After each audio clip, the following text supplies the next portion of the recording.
Welcome to Eat, Sleep, Wine, Repeat, a podcast for all you wine lovers who, if you're like me, just cannot get enough of the good stuff. I'm Yanina Doyle, your host, brand ambassador, wine educator, and sommelier. So stick with me as we dive deeper into this ever-evolving, wonderful world of wine. And wherever you are listening to this, cheers to you.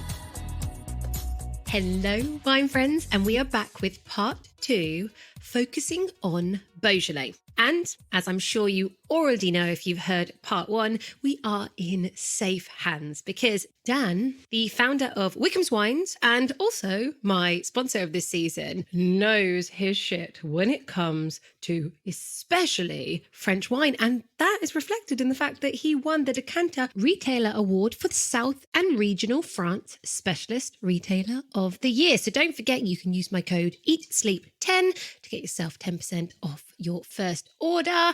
And as I know, you're all gagging to know so much more about the 10 Crus of Beaujolais in insane amount of detail. Pour yourself that glass of Beaujolais and let's get going. But I think what we talked about in part 1, we really focused on Beaujolais Nouveau, but you did touch on, we talked about the 10 Crus, we have talked about the village, but do you want to possibly just summarize before we move forward on the pyramid, as in starting from AOC Beaujolais, right? So everyone understands, I guess, if they were looking at a label, kind of what they're going to get. Yeah. Okay, so as is typical with all French wine regions, the appellation system is a really simple guide to what we can expect. So you start off with a very broad area. So AOC Beaujolais, grapes can come from anywhere within the Beaujolais region. There's 96 communes in total, and any one of those 96 communes can make wine that can be labelled AOC Beaujolais. If it's red, it's going to be Gamay, 100% Gamay. It's the only grape that's allowed. If it's rosé, it's going to be 100% Gamay, the only grape that is allowed. If it's white, it's going to be 100% Chardonnay, the only white grape that's allowed. It's another reason why I like Beaujolais so much. It's simple, just like me. So it's very easy to understand. You said it. I didn't say anything. So you're looking at an area of about 4,000 hectares for AOC Beaujolais. Then taking one step up on the pyramid, so slight improvement in quality, you have Beaujolais Village. So most of the time on the label, you will see Beaujolais Village. So you now go down to 38 villages that are allowed to make Beaujolais Village. So you're basically losing most of the villages in the flat plains in the south, and we're now just getting slightly more hilly, slightly more altitude, and these are your villages. Although you can see Beaujolais Village on the village, they are allowed to put the village name on the label as well if they want to. So if you see Beaujolais and then the name of a village, so something like Beaujolais Blasé, then that is Beaujolais Village, but it comes from the village, from that village of Blasé, yeah. Yes, rather than being a blend from lots of different villages. And you see that mostly in those villages that are trying to get Cru status. This is interesting in terms of current information. We've got the 10 Crus. We're going to get to that. Are there quite a few others that are really close to perhaps being added into that 10? Because there hasn't been any changes. So there are a handful of villages which are pushing to be Crus, Blasé being one of them. So if you see the name on the label, it's because those villages are making a real play to say, look, we have a distinct identity, we have a distinct terroir, and we feel that should be recognized in the AOC system. Okay, interesting. Yeah. Okay. So we've gone to Beaujolais Village, and again in Beaujolais Village you can have red, rosé and white. Same grapes, Gamay red, Gamay rosé, Chardonnay white. And then the final step up the pyramid, so the top of the pyramid, Beaujolais Village, well, we're about 3,000 hectares now in Beaujolais Village, so slightly lower volumes as well, and slightly lower yields and so on and so forth. We get to the top of the pyramid now, final step, and that is the Crus villages of Beaujolais, of which there are 10. I see you have a beautiful, lovely map. Yes. Do you want to go through the 10 Crus in order, please? So starting with the furthest north, we have Juliénas, Saint-Amour, Chénas, Moulin-à-Vent, Fleurie, Chirouble, Morgon, Régnié, Brouilly, Côte de Brouilly. Now, do you know what? I'm so confused. You're looking at a map. Yep. I genuinely always thought Saint-Amour was north. Then my whole story doesn't work. I'm going to check a map now as well. Map of Beaujolais. Have they changed the map? No, they haven't moved Saint-Amour. It's not moved. I just don't believe it. So if you look on the map there, so I'm just holding it up. No, okay. We are all okay, everybody. Don't worry. Actually, it is about your own personal opinion. If Saint-Amour is on top, but Juliénas has a point that is more further north. Okay, yes. So I'm sticking with it. You could make an argument for either one. Yes. Okay. That's so funny. I was like, how is that even possible? You're looking at a map, but I'm looking at a map now as well. And it is actually, Saint-Amour sits on top of Juliénas, but Juliénas is actually got a little sticky pointy out bit. Okay, there we go.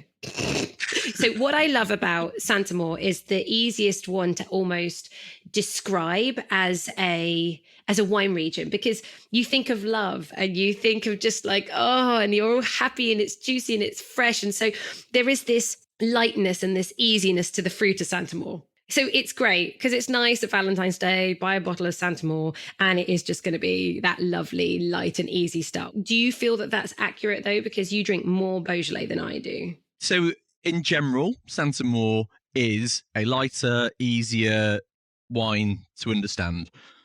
Typically sort of raspberries, violets, iris, maybe a little bit of wild strawberry as well.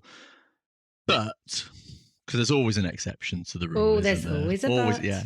So the bedrock in Saint-Amour is more heterogeneous than any other of the Crus in Beaujolais. So you can get lots of different profiles from Saint-Amour dependent on what your vines are planted on. So you have granite, because you always do in Beaujolais, but you also have alluvial deposits, you have bluestones, you have a real mixture of different types of geology. So you can make very different wines should you choose to. Okay, so there's a rule, but everyone just keep in mind, there's always an exception to the rule. Okay, yes. So Juliénas, what is your interpretation of Juliénas as a cru? Yeah, so Juliénas tends to be red fruits, floral, maybe a very slight touch of sort of stone fruits as well. So a little bit of sour cherry from something like that from stone fruits. It's unique, again, in terms of the bedrock, in terms of the geology, because what you have is a blend of schist, diorite, sandstone and clay.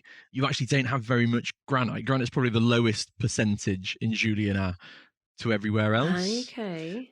All right. So yeah, you have a slightly, again, unusual. So Juliénas and Saint-Amour both sort of don't quite fit the profile of the other Crus insofar as they have lots of different geology happening there, where they tend to be much more, what's the word?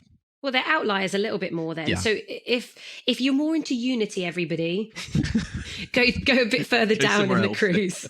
Yes, ignore those two.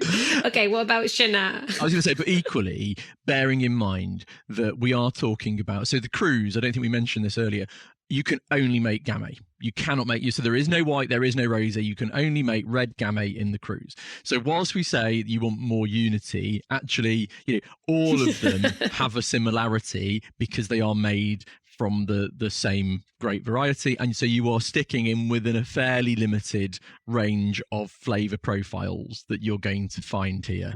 And it's dependent on producer, because also as well, a lot of these are the most serious Gamay wines. A lot of them are putting it in oak, and how much time in oak, and what are they doing as to how serious their wine is going to be. So exactly, from producer to producer in the same region, you are all, of course, going to find different styles slightly. So we are trying to make it, at least right now, a little bit easier for someone if they had 3 or 4 different crus right in front of them to maybe say, okay, shall I pick a Morgon over a Saint Amour? Okay. Yep. And obviously they'll learn in a second that Morgon is much bigger. So we're going to, so let's go to Chénas.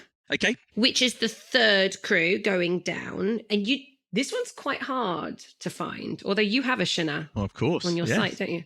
Of course you do. Of course we do, yeah. So it's the smallest appellation of the crus. So it's only 250 hectares in total. So very small. And actually, so Chénas in French, so it comes from the word for oak trees. And it's because actually there used to be ancient oak forests on the ground in the region of Chénas, which were originally cleared by the Romans and then later by Philip the Tall. So not Philip the Bold or Philip the Mad, but Philip the Tall. These are all genuine French dukes and kings. Philip the Tall decided to rip out the oak trees and replace it with vines. Why? Because they were taller than him? Do you think it was like he was sizist? Maybe. No. Okay. If they got over a certain height, because then they were taller. He was like, out. Gone. Yeah. And so now we are getting into more of the sort of typical geology, if you like. So we've got 50% of the bedrock is granite, and then the rest is alluvial deposits. You do here in Chénas tend to get more depth and concentration. So you definitely get a spicy note that comes with Chénas. Black fruits as well come through with Chénas, and maybe sort of, again, that sort of typical floral, maybe peonies that you can find in Beaujolais. But yeah, Chénas definitely worth looking out. It's not one that we see very often in this country. And I think in part, I always have a theory that if it's got an accent on the name, we don't like it because we don't know how to pronounce it. So that's why we buy Morgon, but we don't buy Chénas. Do you know what? Actually, I think that could actually be fair. I mean, we sell a lot of Saint Amour because everyone knows that means Saint Love. Like literally, we do buy things on the words. Saint Amour was actually named for a Roman soldier called Amour, who sheltered here and built a monastery. He converted to Christianity and fled the massacres that were happening in the Valais in Switzerland at the time and settled in the commune of Saint Amour, and he was called Amour. It took his name. Although now it is associated with Valentine's Day and love, it comes from the name, and actually similar to all of the crus, or most of the crus, the name is taken from Roman noblemen, Roman soldiers and generals who settled here. Juliénas. Who's Juliénas named after? Romeo and Juliet. No. Come on, I said it was Roman. Roman soldiers. Oh. It's named after Julius Caesar. Well, okay. So in his book, Commentaries in a Gallic War, Julius Caesar actually mentions stopping in this commune to quench his thirst and having a drink here in what became Juliénas. It's named after Julius Caesar.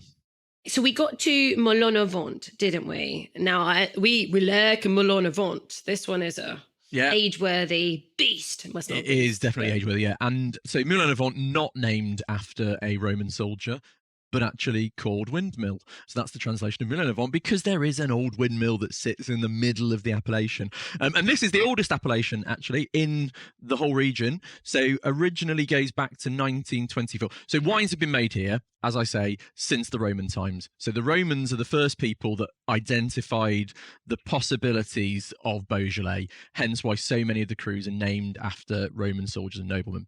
And then over time, there's been this real sort of waxing and waning of the popularity of Beaujolais. So Philip the Bold came along, hated Gamay, rip it all up, get rid of it. Louis XIII would only serve Beaujolais at his table as the King of France. You know, this was the wine that he thought was the best wine to have. Yeah, you know, and then, as I say, 1956, George de Boeuf came and created Beaujolais Nouveau. There was a huge demand for it. In the 90s, that demand waned again. And so it waxes and wanes through time. You know, it really does sort of change over time, and it comes into fashion and out of fashion. Anyway, sorry, I digress as always. Moulin-à-Vent, oldest appellation, created in 1924 and granted AOC status in 1936. So one of the very first places to have appellation status in France. Serious, age-worthy wines. These can be cellared for 5 to 10 years. We always think that Beaujolais should be drunk relatively young. Moulin-à-Vent, you can put this away. It will improve with time. So it has structure, and it's sort of cherries, floral notes, roses, maybe for the florals, roses and violets, that sort of sense. Again, a little bit spicy, and maybe even those sort of undergrowth notes as well, those notes of forest floor and undergrowth that you get with those age-worthy wines, almost becoming closer to sort of Pinot Noir as it ages. Interesting. I wish I had one that I'd aged, but that's just never actually happened. Have I ever told you the story about my 11-year-old son at the National Trust property? No. And does it have something to do with a Moulin-à-Vent? It has something to do with what I've just mentioned, yeah. So we were at the National Castle Drogo in Devon, Easter holidays, and off they go doing their trail, getting all their stamps and their ticks and filling things in. And one of the activities that they had to do was they had to go into the forest and they had to imagine that they were a forest animal. So they were encouraged to get down on all fours to look and see what the animals could see. So the volunteer said, what can you see? Well, if you're an animal, I can see these, ferns, and I can see these brackens, and what can you smell? And my son picked up a handful of forest floor, sniffed it, and said, I can smell good red wine. 11 years old. Winning as a father, yes. But yes, that's what you get with an aged Moulin-à-Vent. You get the smell of forest floor, like you do with Pinot Noir. Beautiful.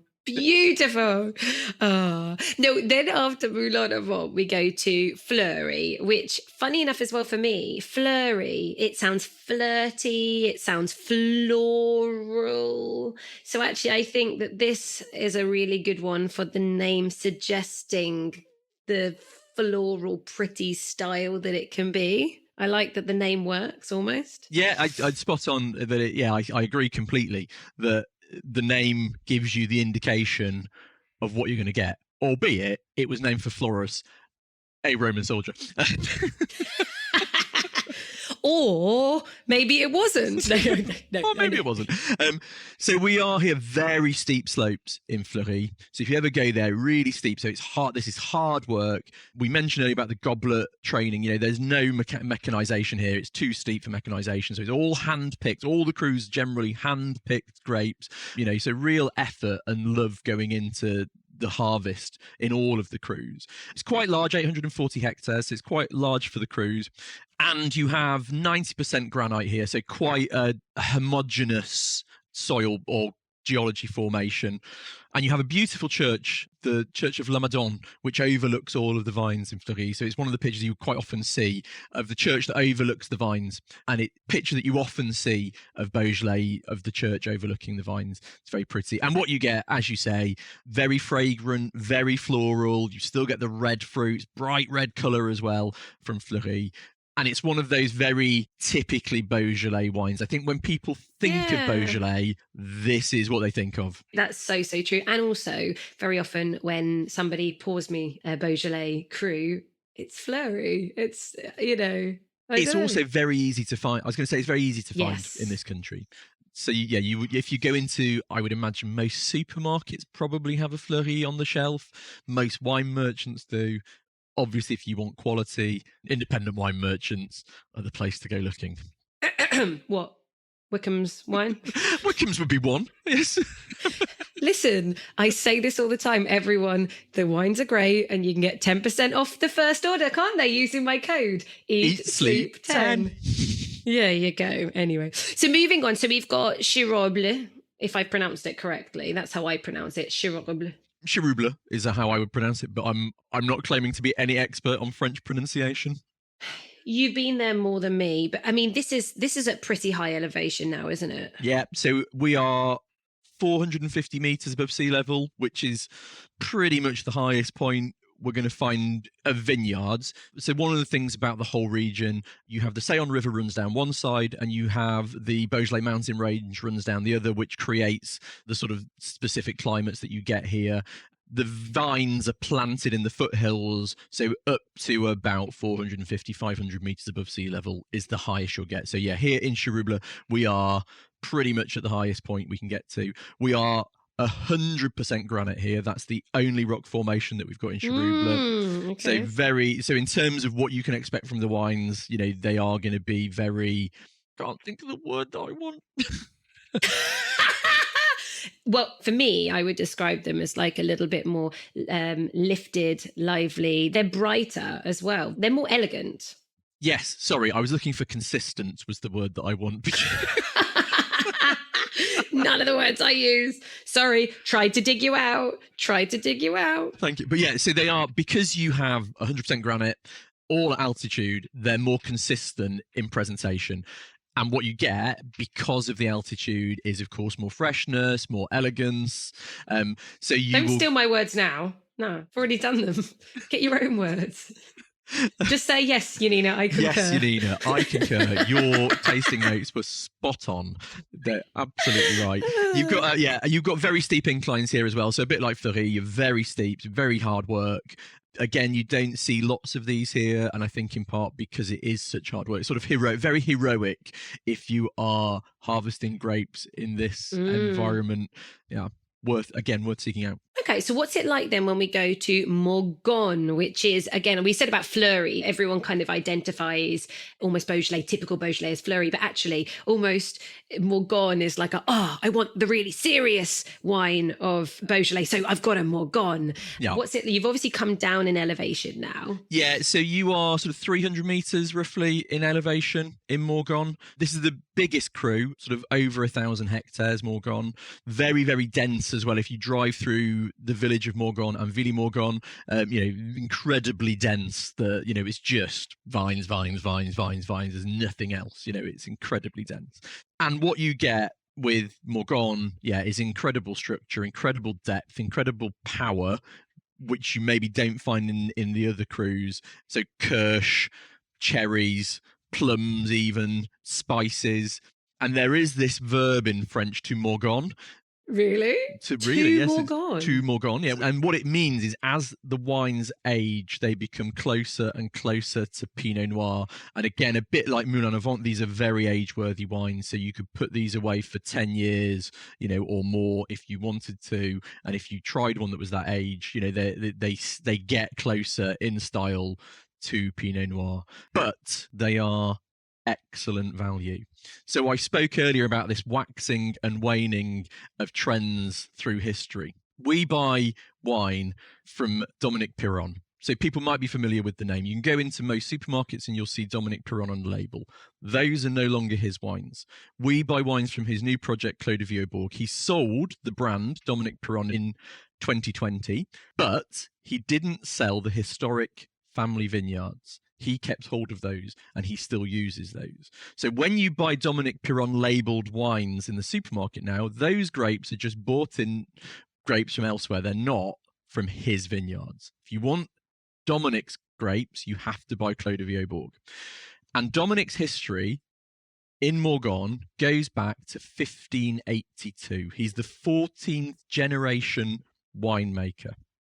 His family have got this incredible history in Morgon. He said to me once, Dan, what you must remember is that when I was a child, was inoculated with Beaujolais. If you cut my veins, I bleed Gamay. And it's so much a part of who he is. But equally, so I say about this similarity between Burgundy and Morgon. In 1932, Dominique's great-great-grandfather, Benoit, had the opportunity to buy some land. They had a little bit of money saved up, and they had the opportunity to buy some land. There was one plot they could buy in Burgundy. There was one plot they could buy in Morgon. 100,000 francs for either, same size, and they had to decide which plot of land they would buy. And of course, wow, because their history was Morgon, they bought this wonderful plot on the Côte de Brouilly in Morgon. and they still own it and they make wines from it. The plot in Burgundy, what was it? Well, I'm not even going to guess. Please don't tell me it was something insanely good. Clos de Tart. Well, good for them that they stuck with tradition, because they'd be making a lot more money with Clos de Tart. What? But the point of the story is that in 1932, Clos de Tart and Morgon were deemed equal. They had the same value. Now, I don't know how much is a bottle of Clos de Tart now. What, £500? A couple of hundred. Yeah, I was going to say probably £400 maybe for the, you know. And you can buy Morgon from Dominic Perron from those vineyards for about £20. So the value that you get when you buy good Morgon is phenomenal. You know, it is so undervalued at the moment. It is a wonderful wine to buy and drink now, or to put in your cellar and to drink in a few years' time. And for anyone who's thinking, what is Côte de Brouilly? Côte de Brouilly is literally, and when we say P, it's spelled P-Y, and it is just literally one of those absolute tiny, perfect vineyard sites within Morgon, which really, if you ever see it on a label, just grab the bottle. Don't doubt it. It will be brilliant. Yeah, absolutely. And what you have on the Côte de Brouilly, so you have a number of sort of lieux dits or climats, as they would be called in Burgundy. So you see Côte de Brouilly is on there. You see Givernier, which is on there, which again is another one. There's a number of different ones. So if you look and it says Morgon, and then underneath there is another name, that will be a climat or a lieu dit, which is this very specific parcel, which is a higher quality than anywhere else. Well, now it's interesting that you started talking about the Bourg wines, because look what I have in front of me. Not their Morgon, but I have the Régnié, which is the next cru south of Morgon. So have you got the same bottle? I have got the same bottle, yes. So I've got 2021 vintage for anybody who wants to know. So they're obviously focused in Morgon, but they also do a Chénas, don't they? And a Régnié, right? I know they do those three because you have them. Do they do any other crus? Beaujolais Blanc as well. Oh, okay, fine, yeah. Which, oh my God. Yes, which I've spoken about on my Instagram before, everybody. My God, that Beaujolais Blanc is delicious. But anyway, we're giving Gamay its moment. So this is their Régnié. Now, this is a fresher wine. This is not as structured as Morgon, is it? It's not. So in general, Régnié tends to be sort of red fruit, soft red fruit, strawberries, raspberries, that sort of flavour. You don't necessarily get the depth that you would get with Morgon. And this wine that we're trying is 2021, which, if anybody remembers, 2021 was a wet year. For me, I find 21s more typically Beaujolais. So I really like the 21s. Speak to the winemakers, they hated it because it was really hard work. They loved 20 and they loved 22 because they didn't have to do as much work, because there was just, the grapes just ripened really nicely, really evenly. 21 was wet and damp. It was harder work. 23, and I know we tried the Beaujolais Nouveau on the previous episode, which is our first chance to try 23, but 23 again was another very, very difficult year. So Dominic, whose wine we're trying now, he's a typically romantic Frenchman. I love chatting to him. And I asked him about the harvest for 23, and he told me, they had hurricanes, they had tornadoes, they had wind, they had rain. And he said, and then a little magic, a bit of luck, a few millimeters of rain, and everyone was breathing again, wines and people alike. When he describes these things, it's just like, oh my God, it's just I love him. Yeah, he's brilliant. How he's brilliant. Beautiful. The epitome of that beautiful Frenchman. So this, funny enough, you said that this is 2021. Actually, this has got really crunchy fruits on the palate. The nose is really, really fresh, and you get lots of, for me, like tart cherries, you get the red currants. So perhaps on a warmer year, you are going to get a little bit more structure, hinting towards what you can kind of get from Morgon, but definitely actually, either way, in this glass, it's quite explosive, the fruit. It's got some sharpness, but brightness. It's excitable, this wine, actually. There's a lovely lift, isn't there? So you've got the depth, but there is that real sort of bright note that you get on the finish, where you've got those slightly darker fruits, but then I think on the finish you get that lip, the sort of very bright red fruit, red currant or strawberry or some, that sort of flavour that comes through with it. But I like also, there's that little hint, there's a bit of almost for me like some white pepper, which again, maybe is coming because it's a cooler year. But then a bit of the finish for me is a little bit herbal. You get some thyme. There's a slight mineral note to it as well, which is giving me that extra finesse. I really like it, but it's really crunchy, really vibrant. I also think this would be great with piggies in a blanket. Duck. I feel... Yeah, well, okay, all right. If you want to take it there, I mean, that's another really good pairing. But you know where my mind is. It's like 50 days to, or I don't know, 40 something days to Christmas. I don't know. Or if you're having goose for Christmas Day, how about that? Can we go with goose for Christmas Day? Yeah. Mm-hmm. I want to have goose for Christmas Day, but my wife won't let me. She said we have to have turkey. But I might just do a little goose for myself. Can you get a little goose? Is there such a thing as a little goose? I think this will go with all of those. Yeah, because it's got this concentration, it's got this power. Obviously, this would go really nicely with anything where you're putting, actually, Beaujolais great with Christmas dinner. If you can have some cranberry sauce in there and stuff like that. Yeah, it's well, I perfect think pairing. if you're having slightly fattier meats like goose, which is obviously very fatty, because you've got the acidity still, you've got the freshness, that would cut through it, I think, really nicely. So you've got all of those fruit flavours that will go with the cranberry sauce and the bread sauce and but actually it will also cut through the fattiness of the meat, which I think would be quite nice. So how much is this bottle if everyone's buying a mix six? £16.65. Perfect, thank you. And for all that concentration of lovely red fruits, fine, I'm very happy with that. So we've just tasted this lovely Régnié, but would you say it's not as what people would expect from a Régnié just because it's a cooler year? It normally might have a bit more body in. I think it's more typical because it's a cooler year, that this is more typically Beaujolais. Okay. If people think of what they expect from Beaujolais historically, this is closer. I think 20 and 22, which are the riper, bigger years, although that might be what we're going to get more frequently going forward, those aren't necessarily typical. This, to me, is more typical. Okay, yeah. So when we go to Brouilly, when we've gone to Brouilly, which is just south, how is that in comparison? Just before we move on to Brouilly, can I just say on Régnié, so just... That was so formal, like, excuse me, Melina. I'm not ready to move on yet. All right, sorry, Dan. Yeah, go on, carry on. I just wanted to say it was the newest crew. They only formed in 1988. So this is the most recent crew to be added to the list of crews, Régnié. And again, it's not something that you see very often in this country because there's two accents this time, one on each E, and so nobody wants. No chance. No chance. No chance. Okay. Oh, dearie me. Right. Okay. Am I allowed to go on to the next crew? Are we okay to go on to the next crew? You are allowed to go on to the next crew. Do you want to tell us about Brouilly? Yeah, another very big crew, Brouilly. And because of that, actually, it can be very different dependent on where in Brouilly you get the wines from. So there's a real mixture of terroir. And so you can go from sort of very bright red fruits to very deep, dark, sort of purple fruits, depending on whether you're coming from granite or alluvial deposits.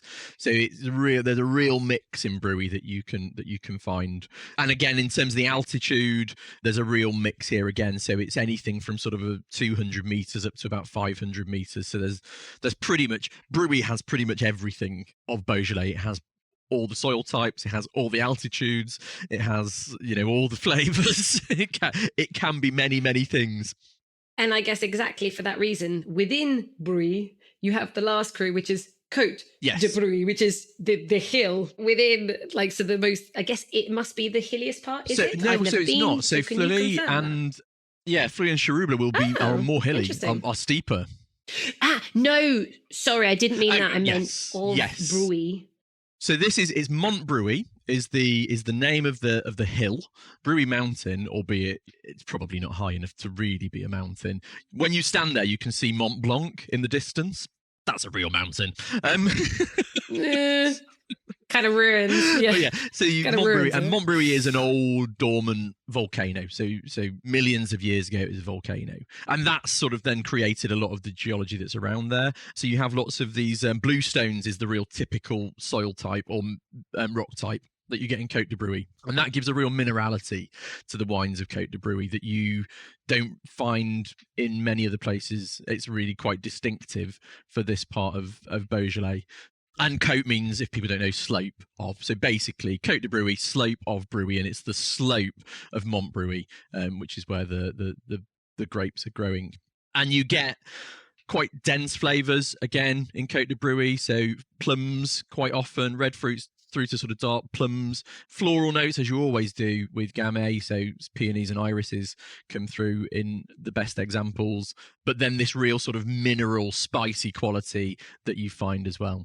Now, so we've gone through all of these. We've got I people hope so. really excited. People are now going, great, of course. But they're going to be like, right, I am just going to look out for the 10 crus because these are the best wines of Beaujolais, which in general they are. However, every exception to a rule, I'm now going to bring in our last wine to try, which is Domaine de Montjoly, who is this incredible, there's an incredible one-man band basically, isn't he? And he is focused on showing people the terroirs of Beaujolais village and showing how good they can be. So this, just to finish off, just to go to everyone, now you know about all the crus, but but don't forget about village.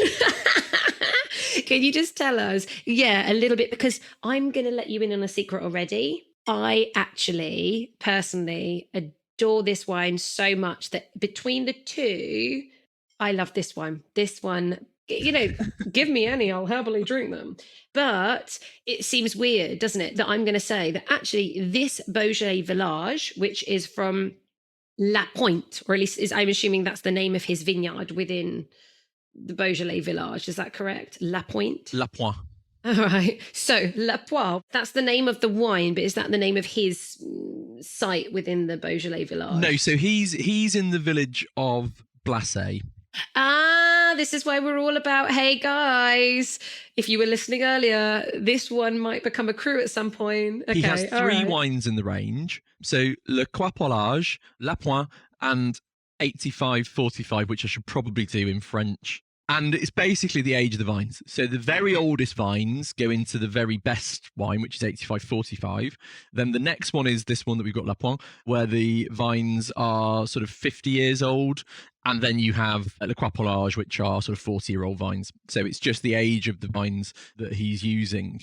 And I'm sure you've talked about this on the podcast before. With age, what you get is more concentration because it naturally restricts the yields. You also seem to get more of the sense of place as they take up more from where they are. So here, like I say, we're 50-year-old vines. And one of the things I love about Jean-Baptiste is the amount of information that he puts on the bottle. If you're a real wine geek and you want to know more, like Juliénas says, it's about terroir, and he puts it all on the bottle. He gives you the elevation. He gives you the age of the vines. He gives you, the date that it was picked and bottled, and everything goes on here. It's wonderful. How much the amount of filtration it has, what sugars are actually left in the bottle. This is a dry wine, it's less than 2 grams, but hey, it's amazing. It says it. It tells you exactly when the grapes were picked, which is the 4th of September, 2018. So everyone, this is a 2018 vintage. On the 19th of the 9th, 2018, it went through pressurage. What's pressurage?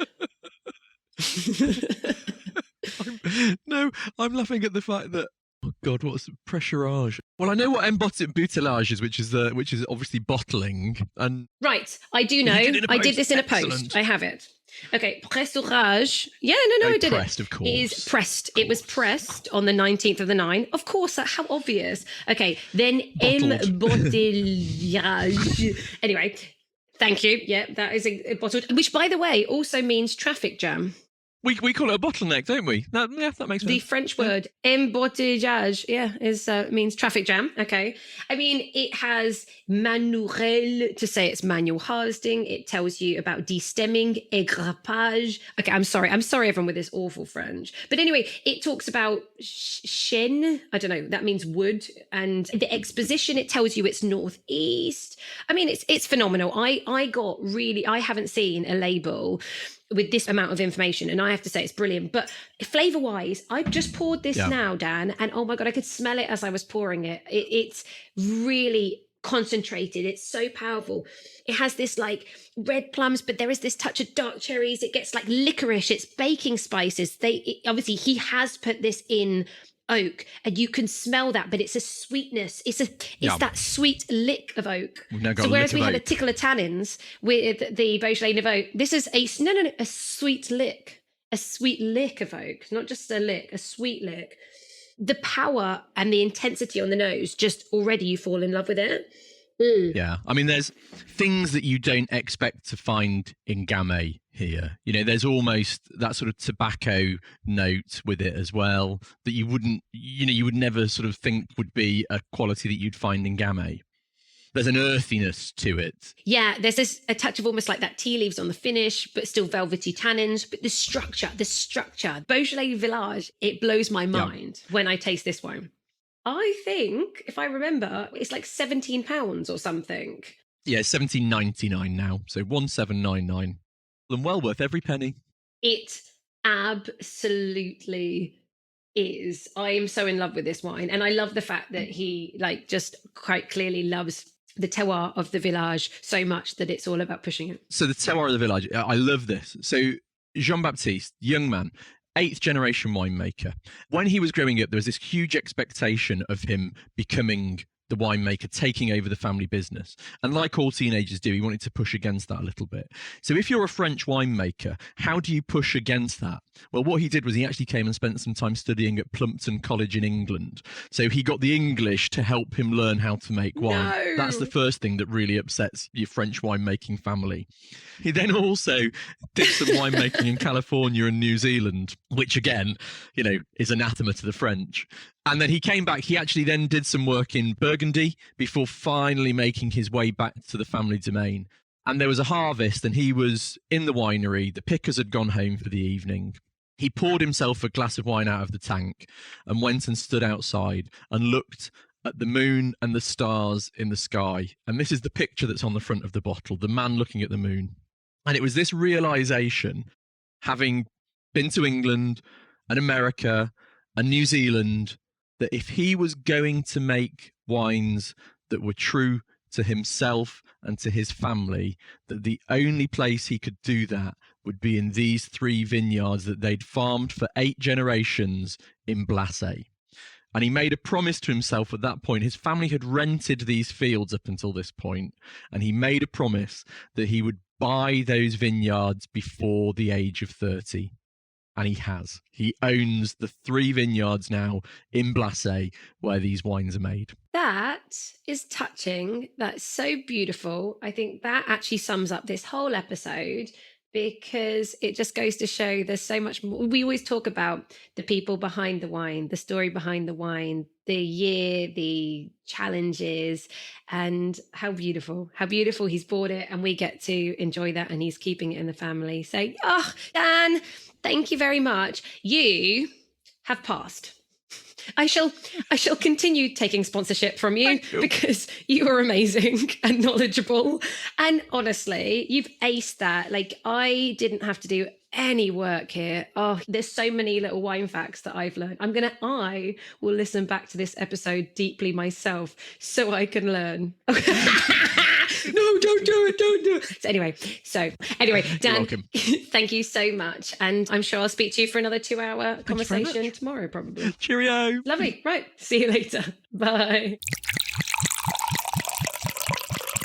So that is it for Beaujolais. But for next week, now, we all know Christmas is fast approaching, and hopefully you're indulging in the joy, the excitement, the lights, the festivities, the people, the giving, and, well, you know, the coldness, but the fire pits, everything. Now, this is a time to be a little bit more indulgent with yourself, and that's where the stickies come out, the sweet wines. And so, next week, I am talking with Zoltan Kavaks, who is the winery director of Royal Tokaj. So we are talking about the Royal Tokaj Wine Company, only the international market leader of Tokaj. But remember, it's not just sweet. There are stills as well. And so actually, I lie.